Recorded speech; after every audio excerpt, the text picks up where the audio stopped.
Comment j'ai commencé à investir la toute première fois quand j'étais expatrié à Hong Kong. Alors avant d'être expatrié à Hong Kong, il y a juste un petit truc que je dois te dire, c'est que j'étais avocat et je l'étais toujours quand j'étais à Hong Kong. J'étais avocat à Luxembourg et puis je bossais énormément. Quand je dis énormément, ça veut dire que je bossais de 9 h à minuit quasiment tous les soirs. Ça pouvait être 11 h, 1 h du matin, 10 h, bref, ça dépendait, mais je bossais énormément. Et en fait, ce qui s'est passé, c'est que je bossais tellement que pour me récompenser un petit peu de tous mes efforts, on m'a proposé un détachement pour aller à Hong Kong. Donc je suis tout simplement allé à Hong Kong et puis l'idée c'était de profiter un peu de la vie locale, baisser un peu le pied et puis voyager. Ce qui se passe, c'est tout l'inverse, c'est-à-dire que je bosse les 2-3 premières semaines comme un dingue. Et à ce moment-là, je me dis ça peut pas continuer comme ça, c'est du grand n'importe quoi. Je suis extrêmement déçu, je me sens extrêmement seul, tout simplement parce que j'arrive dans une ville, je ne connais personne.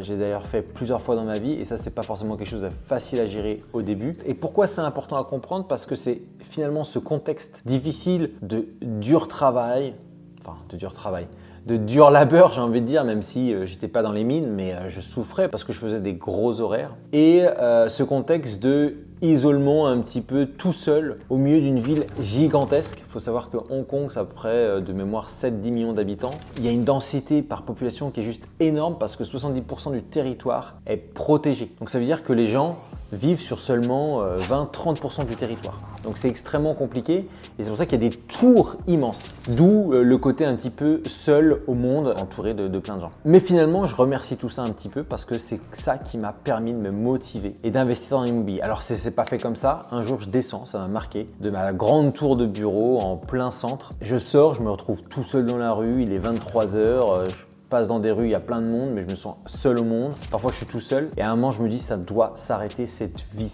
Je n'ai pas d'avenir, je n'ai pas de futur. Je me dis aussi, qu'est-ce qui se passera plus tard si je perds mon boulot? Parce qu'en effet, en tant qu'expat et non-résident, si tu travailles en Suisse, à Luxembourg, à Dubaï, à Hong Kong ou à Singapour, peu importe, dans beaucoup de cas, tu auras des meilleurs revenus que si tu travaillais en France. Et je me suis dit à un moment, c'est dangereux parce que je m'attache à ce revenu, j'en suis dépendant et à côté de ça, je travaille comme un dingue. Donc, est-ce que c'est sain?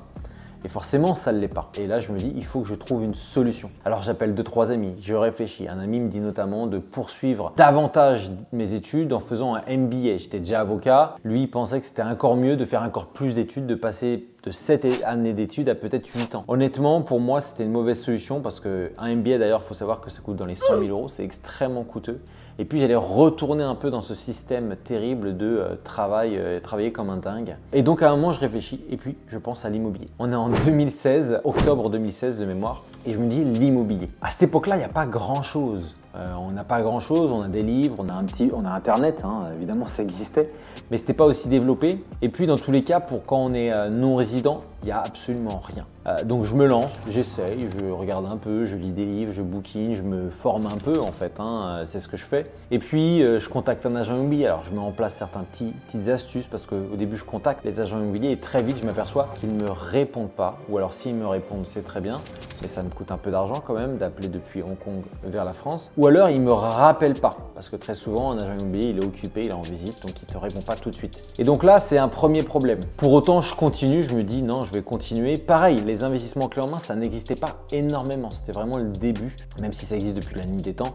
Ce que je veux dire c'était beaucoup moins démocratisé qu'aujourd'hui. Et donc je commence petit à petit. Et puis en même temps je me dis bon je vais me renseigner pour mes financements, je connaissais absolument rien, je connaissais même pas les notions de capacité d'emprunt, rendement, j'étais pas trop sûr de moi. Et puis je contacte des courtiers, alors là je me prends des baffes dans la gueule si je puis dire, c'est-à-dire que tout le monde me dit non mais il faut 30% d'apport, etc. Et là je ne comprends pas parce que j'avais entendu dire qu'en effet c'était possible d'emprunter en France et de mettre quasiment aucun apport. Puis aussi on me proposait des produits très bizarres, nantissement, bref des choses dont je connaissais même pas en fait. On me dit c'est la norme et moi je refuse d'y croire. C'est un petit peu cette naïveté du début peut-être. Et puis c'est ce côté battant, je me dis non c'est hors de question que je paye un truc dont j'ai pas les moyens, j'avais même pas l'argent. J'avais mis des économies de côté parce que j'avais fait attention à avoir un niveau de vie très faible parce que je suis quelqu'un qui en général épargne beaucoup. Et puis de fil en aiguille, je commence aussi à me former, etc. Et puis, je finis par contacter un banquier qui me dit non, un deuxième qui me dit non, etc. pour au final, à un moment, trouver une petite astuce qui fait tout changer. Et là, cette petite astuce cumulée à une autre astuce que je donne dans mon accompagnement va tout faire changer les choses parce qu'en fait, une banque est prête à me suivre. En même temps et en parallèle, j'avais continué à faire des visites. Et puis finalement, un peu par hasard, mais le hasard fait parfois bien les choses quand on est préparé et quand on se met à passer à l'action et au travail, et je trouve un bien immobilier. Alors avant d'en trouver un, j'en trouve plusieurs. Je me crée aussi un système, ce fameux système de référents que je mets en place. Je crée une liste de biens immobiliers par semaine à visiter. Je regarde les annonces immobilières de manière quotidienne. Et puis en mettant en place ces stratégies, mon référent les visite. Évidemment au préalable, je regarde les supports de documents, les plans, l'emplacement, Google Maps, tout ça. Et puis je tombe sur un bien. Un de plus, j'ai envie de dire, mais sauf que forcément, je les sélectionnais, je les présélectionnais, etc. Et puis, ce bien-là s'avère une très bonne affaire. Mon référent le visite. Directement, son retour est extrêmement positif. Moi, déjà, les chiffres, ils étaient là. J'avais appris entre-temps à calculer un rendement.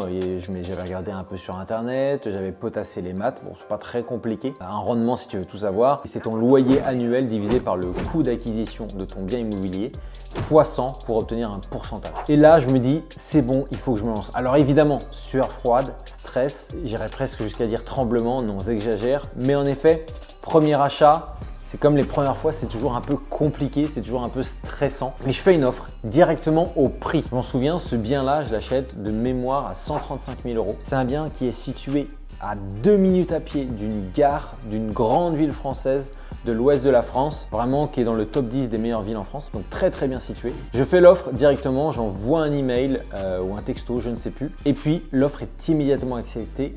J'étais le premier à visiter. Magnifique, à ce moment-là, je me dis c'est bon, je vais y arriver. Je contacte immédiatement mon banquier, mais il faut savoir qu'au préalable, et c'est ce que je l'ai dit, je l'avais déjà contacté. Et puis, ce qui se passe, c'est que j'avais déjà un accord de principe. Grâce à 2-3 astuces, c'était bon. J'avais un financement sans mètres d'apport avec des très bonnes conditions. 2-3 jours après, j'envoie mon dossier bancaire et 3 heures après avoir envoyé mon email, j'obtiens l'accord, le fameux sésame, et je vois 1,4% d'apport, c'est-à-dire un peu moins de 2 000 € pour un investissement total de 200 000 €. Investissement total, ça veut dire 135 000 € le prix du bien. De mémoire, les frais d'agence, je crois qu'ils étaient inclus dedans, je ne sais plus. Et les frais de notaire, 8%, donc quelque chose comme 8 000 €. Et puis après, j'avais environ 50 000 € de frais de travaux. 50 000 € de frais de travaux pour un premier investissement, c'est quand même pas mal. Au final, j'ai souvent fait d'ailleurs des acquisitions où il fallait mettre 50 000 € à chaque fois. C'est pas non plus un montant énorme, mais pour un début, c'est quand même assez conséquent. Et puis je reçois donc ce fameux accord 3 heures après avoir envoyé l'email et je me dis, pouah, c'est bon, c'est gagné. C'est gagné dans le sens où j'avais vaincu ce système bancaire qui jouait contre moi et j'ai envie de dire contre toi. Ce système bancaire qui en fait a été créé, non pas contre les expats, mais qui une pratique s'est créée. Et c'est cette pratique qu'il faut lutter. J'explique tout ça dans mes accompagnements et mes participants arrivent à obtenir des financements avec autour de 8%, 10% d'apport et parfois même moins, parfois ça peut arriver même 4% d'apport, ça va dépendre. Alors forcément, j'ai l'accord, c'est magnifique. Pour autant, ça ne m'empêche pas de stresser et je dirais que la première semaine, je ne dors pas. Il y a des soirs où je me réveille à 3 heures du matin dans la nuit pour refaire les calculs parce que je suis inquiet, je ne sais pas si… Enfin, je sais que c'est rentable, mais on a toujours cette petite inquiétude parce que je ne suis pas accompagné et en plus, c'est nouveau pour moi. Et puis au final, c'est rentable, je passe l'acte notarié. Je fais les travaux. Alors les travaux, là aussi, j'ai fait une erreur quand j'ai commencé, c'est-à-dire que j'ai fait un différé de seulement 5 mois. Les travaux, je ne maîtrisais pas ça bien. À distance, très compliqué. Comment faire pour vérifier si les travaux sont bien faits? Comment faire pour vérifier si finalement, il n'y a pas de retard, si les artisans viennent bien, tout ça. Et là, j'apprends énormément. Dans ce premier investissement, j'ai appris énormément. Et c'est clair que j'ai beaucoup progressé depuis. D'ailleurs, toute ma stratégie a totalement évolué et tout a changé, j'ai envie de dire, pour moi. Pour autant, j'en suis très fier de cet investissement-là. Je termine l'investissement. J'ai entre mon différé et le début concrètement du remboursement du capital de mon prêt immobilier, seulement 2 semaines pour le mettre en location. Gros stress. Gros stress, je mets le bien en location. Et puis, la première semaine, c'est un échec total. Il y a 25 personnes qui visitent le bien immobilier, mais pour autant, personne qui est intéressé. Et là, je ne comprends pas. En fait, j'ai compris par la suite que je ne m'étais pas adressé à la bonne personne. Il faut toujours avoir un locataire idéal. Bref, je réadapte et puis la semaine d'après, je loue tout. C'est le début de mon aventure. Et ce que j'ai oublié de te dire, c'est que mon premier investissement m'a directement généré environ entre 500 et 600 € par mois. Et c'est encore le cas. Alors cet investissement, pour tout te dire, en fait, c'était un appartement, c'est ce que je t'ai dit, avec un parking et une cave.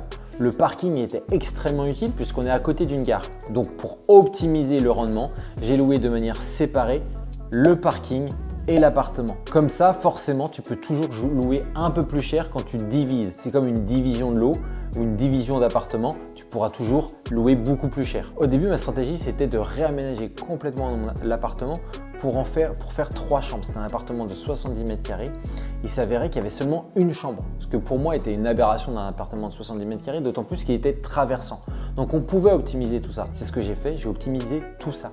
Et puis d'un seul coup, je me suis dit pourquoi pas faire une colocation. Et donc c'est ce pourquoi j'ai opté. Mais au début, ce n'était pas forcément le plan initial. D'où l'importance forcément d'avoir les bonnes connaissances et d'étudier son marché. J'avais étudié mon marché, mais pas à fond. Je ne maîtrisais pas tout ce que je connaissais. Donc voilà, au final, aujourd'hui, c'est toujours 600 € par mois que me génère cet investissement. Et nécessairement, j'ai multiplié les acquisitions, j'ai multiplié les investissements, puisque aujourd'hui, je suis à environ 8 000 € de cash flow pour moi net.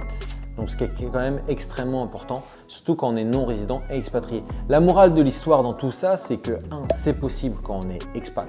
2, c'est qu'on peut donc obtenir des biens rentables. Et 3, c'est qu'on peut gérer des travaux à distance. On peut tout faire à distance si on est organisé, si on a une méthode. Donc je t'invite à t'abonner à ma chaîne. Si tu as des commentaires à me poser, n'hésite pas, j'y répondrai avec grand plaisir. Je suis Frédéric d'Immo pour Expat et j'aide les expatriés qui souhaitent investir dans l'immobilier en France. À très bientôt pour une nouvelle vidéo.